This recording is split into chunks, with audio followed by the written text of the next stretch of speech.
Developing out of Green Lake now, that kayaker initially thought to have disappeared this summer, but later determined to have faked his own death at the time and left the country, is back in the U.S. Ryan Borgwardt back in court this afternoon, where he pled not guilty.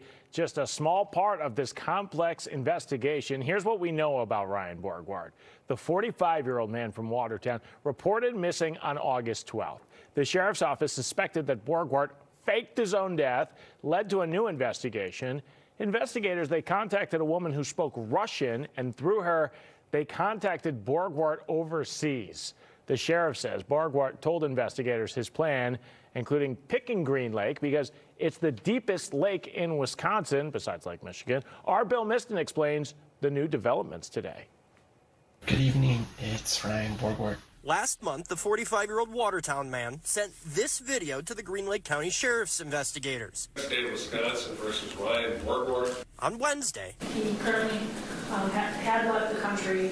I believe that some cash bail would be appropriate. The husband and father appeared in a Green Lake County courtroom. Prosecutors charged him with misdemeanor obstruction relating to the weeks-long search for him. A judge gave Borgwardt a $500 signature bond and ordered him to surrender his passport to the clerk's office. Borgwardt disappeared after kayaking on Green Lake this past August and was presumed dead. But the search continued for weeks, to the tune of about $40,000, until law enforcement learned that Borgwardt entered Canada and later flew overseas to Georgia via Paris. Last month, investigators said they made contact with a Russian-speaking woman in a European country who then put Borgwardt in touch with them. For weeks, investigators were in contact with him, trying to get him to come home. What was it in those conversations with Mr. Borgwardt that made him change his mind? That's going to be up to him someday, but we're not going to release that. But it was one thing that worked in our favor. We brought a dad back on his own accord. On Tuesday, the sheriff wouldn't say where Borgwardt entered the U.S., if he's spoken with his family, or what changed. We didn't give up,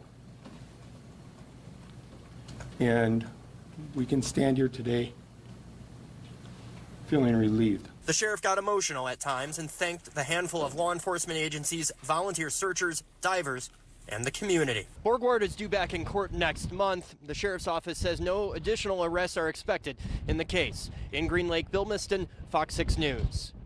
And everyone's been talking about this, especially in Green Lake. We talked to people about how this case has affected their community with all the spotlight on this, and if they thought that Borgwardt would ever come back. A lot of, again, the chatter thought that he would not come back, that he would just deal with whatever he had to over there and not come back because he didn't want to face any sort of penalties or punishment.